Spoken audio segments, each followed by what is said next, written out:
news from the NFL. Adam Schefter reporting that the Lions are trading running back David Montgomery to the Texans for a 4th-round pick, offensive lineman Juice Scruggs, and a 7th-round pick. Our reaction to the trade. Go ahead, Triggs. It's another year in his contract. It's a no-brainer for the Houston Texans. You pick up a functional running back for a 5th-round pick. We like the Sonic and Knuckles thing in Detroit, but they're going to move on. They're going to save the money there, go elsewhere. Yeah, I really like this for Houston. Joe Mixon was so good there his first year and then really hasn't been healthy enough. And so it certainly puts a giant question mark on the future of Joe Mixon, not only in Houston, but really NFL career-wise. So I like the addition of that style of running back in Houston. I have some question marks once again, like I did last offseason. This is the second offensive lineman that they've traded today with an offensive line that was okay last year. So there's 2 new holes in their offensive line in Houston. For Detroit, it makes a ton of sense. Gibbs has become the main factor. They're going to have to pay him a ton of money. They will find, hopefully, that role player or at least that secondary physical back somewhere in either free agency or the draft. Stephen A.? I don't mind the deal. I don't mind the deal at all. I think anytime you can buffer your running game, that takes some of the pressure, presumably, off of C.J. Stroud, assuming he's going to be there, which he should. But we all know how bad he was in the playoffs. He's got some making up to do, no doubt about that. So I definitely think this improving their running game helps. Giving up another offensive lineman, I'm kind of wondering about that, particularly considering, you want to be able to protect your quarterback. You want to run block as well. But we'll wait and see with Detroit. I get where you're coming from, Dan, because of Gibbs and what he means to their franchise, etc. But he is just electrifying. But as electrifying as he is, he's relatively small. And I think that having that additional cat to run the football on occasion, I think helps him, helps preserve him to some degree. I think now we can assume he'll have an even heavier load moving forward. I'm wondering how that's going to affect. We know what he can do with the ball in his hands. I'm just talking about health-wise. That's my only reservation. Outside of that, I completely agree with y'all. The Texans had 34 rushing touchdowns over the last 3 seasons. David Montgomery alone had 33 during that span. That Texans defense, and now they have a solid run game. Yikes. Breaking news from the NFL, the Detroit Lions are trading running back David Montgomery to the Houston Texans. That's according to multiple reports. The Lions are receiving offensive lineman Juice Scruggs, as well as a 4th and 7th round draft pick. It's Houston's second trade a day. Earlier, they sent right tackle Titus Howard to the Browns.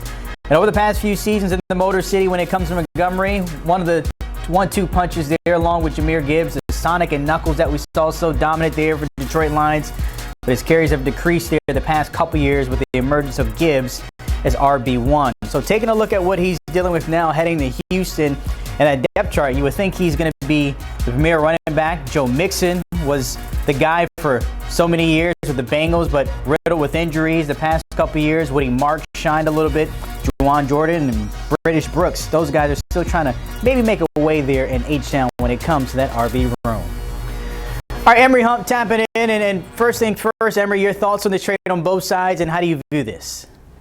Well, I look at it from the Texans side first. First of all, why are they consistently getting rid of offensive linemen? I think they're trying to fill the 7-on-7 team. They're just getting rid of guys up front. We know that protection wasn't the best last season for C.J. Stroud, but in terms of acquiring David Montgomery, I love this for them. We were just on this network the other day talking about maybe Aaron Jones being a good fit for Woody Marks and being his RB2 to complement what he does in the run game. And now you get one of the better ones in the league in David Montgomery, who does a great job in working front side to back side. I love the vision that he has. Shows that he runs with aggressiveness, able to finish runs, still has a lot of juice left in the tank because of what he does in terms of being a true runner.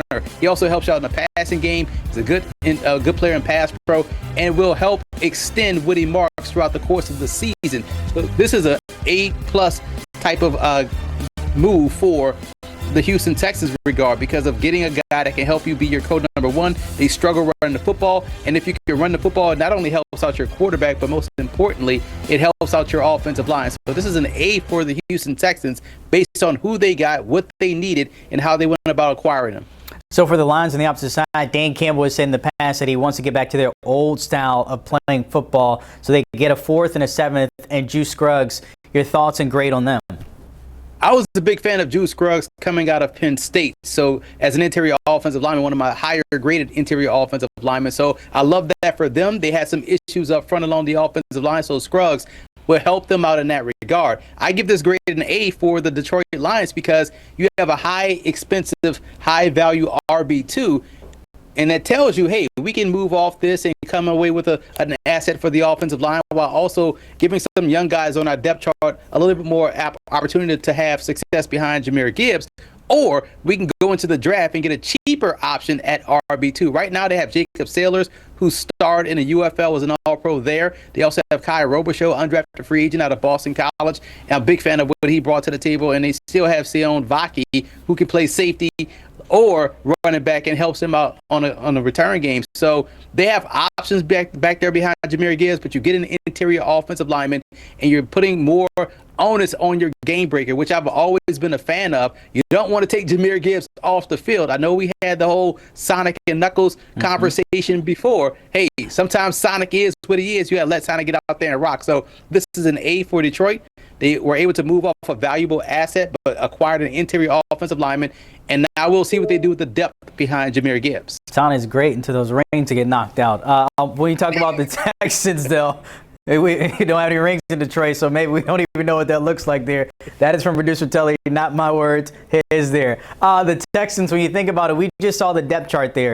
It's not just David Montgomery. I mentioned Joe Mixon as well. He maybe hinted at maybe a new pastor or a chance to go somewhere else where his old days of the Bengals showing his old Cincy gear and things like that. But when you think about bringing in a guy like Montgomery and what they had hoped Mixon would be, is there still room for him there in H-Town? There is not, because you have two young backs you talked about, and Jordan, who I like, out of Louisville, and Brown out of North Carolina. They want to get those guys some opportunity as well. I'm worried about, Joe Mixon, because when he was out there healthy, when they made that move to go acquire Joe Mixon, he was like, wow, this is exactly what the Houston Texans needed. And when he got hurt, and the words coming back from the organization about when they could expect him back, it wasn't good. So you worried about whether or not he was going to ever play again. And so them going out acquiring David Montgomery pretty much tells you that they're going to move past and moved on from Joe Mixon. So it's tough to see, because when he was healthy, especially when he was in Cincinnati, he was one of the top 5 backs in the game. He had that Tigger-like springiness in his agility to go from A gap to C gap, back to C gap on the other side. So we may not get that version of Joe Mixon as you saw right there on the graphic. He's going to be in year 10. And we know what that means for running backs. And we just hope that he can get out there healthy in some facet and find a way to close out his career the right way. I want to go down a little tick down in that depth chart there. You look at Woody Marks, and if we're thinking about the fantasy angle here, where guys are going to be looking for that RB3 or RB4 here, obviously, once we get to those fantasy drafts down the line, Emery, your thoughts on what Woody can bring and his impact there now with David Montgomery in the backfield?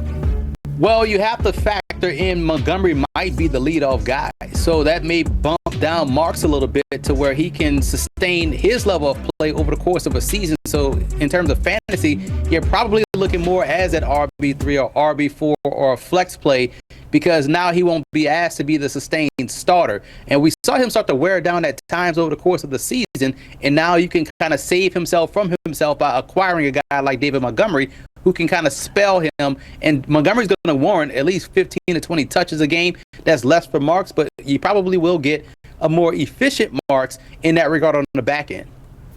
I want to go back to Jahmyr Gibbs for a second, because we mentioned that dynamic there with having Montgomery, maybe that safety net, that chance to go out for a couple plays and still know you're getting that RB1 type of competition out there. Is this a chance for him to maybe really be that number one back in terms of that feature back, which we don't see too often nowadays, or is there a chance or room for them to add somebody else? They're gonna always add somebody else just to kind of keep that rotation going. But man, I love this for Jahmyr Gibbs, because you talk about getting those rings knocked out. You can't hit what you can't catch. You can't hurt what you can't touch. They got to catch him first in order to knock those rings out. And he has that explosive speed to ring that cash register up pretty quickly. And for him, this move to me puts him right in the crosshairs of potentially getting that 2,000-yard season, because he has the type of vision, he has the type of explosiveness, and now based on today, he's going to get that opportunity to really tote the rock and really crush some rushing numbers out there in Detroit. Before I let you go, I need you to give me those grades one more time. There's a student in the back named Brian Telly. He wasn't listening. He was doing other things. So he needs those grades for the Texans on this trade, and also the Lions one more time if you can. See, I would be the best teacher because I want you guys out my classroom, so I'm going to give everybody A's. So I gave both the Lions and the Texans A's for their trade because of what they were able to do, how they were able to go about it, and what this means for the football team. Now, I still am worried about the Texans keep running all their offensive linemen out the way, but I love the fact that they went out and got David Montgomery. And for the Detroit Lions, this is now showing a tip of the cap to Jahmyr Gibbs, but also doing a great job in saying, hey, we're going to use this interior offensive line help to help us spearhead this run game. That's what he talked about when he said we're going to get back to what we're used to. They want to run the football, wear down defenses. This is a move that kind of exemplifies that by getting Juice Scruggs in addition to helping out a Jahmyr Gibbs. Thank goodness you are not teaching any of our kids, because boy, that'd be easy A, but it won't amount to nothing. That's why you're here with me. We're stuck here together. Emery Hunt, as always, appreciate you joining us there. That breaking news with the first pick, of course, David Montgomery